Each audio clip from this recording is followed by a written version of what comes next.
भएको छ। यो शिव मन्दिरमा कालीकोटमा जन्मिनुभएका विजय साई विगत जेठ 12 गतेदेखि निरन्तर रूपमा मन्दिरभित्र बसेर फलाहार सेवन गरेर उनै काली देवीको ध्यान गरिरहनु भएको छ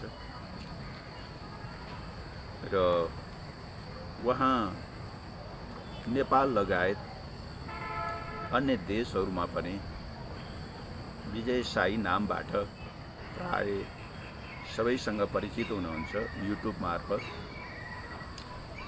र उहाँसँग मेरो भेट भयो 1 महिना जति हुँदैछ। उहाँ भर्खर 24 वर्षको हुनुहुन्छ।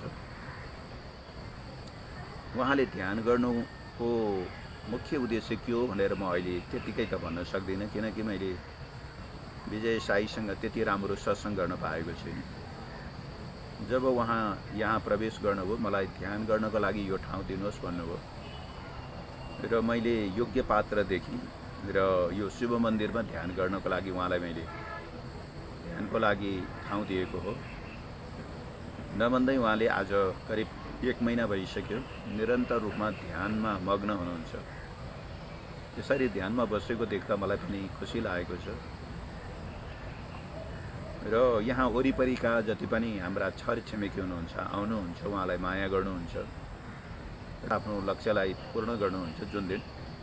त्यसपछि चाहिँ उहाँको उद्देश्य लक्ष्य के छ त्यो म भन्न सक्दिनँ र त्यत्तिकै राम्रोसँग म विजयसँग म परिचित चाहिँ भएको छैन, किनभने उहाँसँग मैले त्यति राम्रो बोल्ने अवसरै पाएको छैन। तर पनि उहाँको त्याग, लगन, ईश्वरप्रतिको भक्ति देख्दाखेरि प्रसन्न लागिरहेको छ र उहाँ देख्दाखेरि पनि सुन्दर युवा नै हुनुहुन्छ। त्यस्तो कुनै नराम्रो चरित्र उहाँको अनुहारमा देखिँदैन, सच्चरित्रवान नै देखिन्छ र उहाँलाई मेमोरी किङ पनि भनेर कतिले चिन्ता रहेछन् र अब आफ्नो देशको गौरव राख्न सफल हुनुभएका हाम्रा विजय भाइ सुन्दर आत्मा हुनुहुन्छ र उहाँले तपस्या गर्नुको पछाडि मलाई लाग्छ कुनै दैविक शक्तिको पनि केही इच्छा छ कि जस्तो लाग्छ।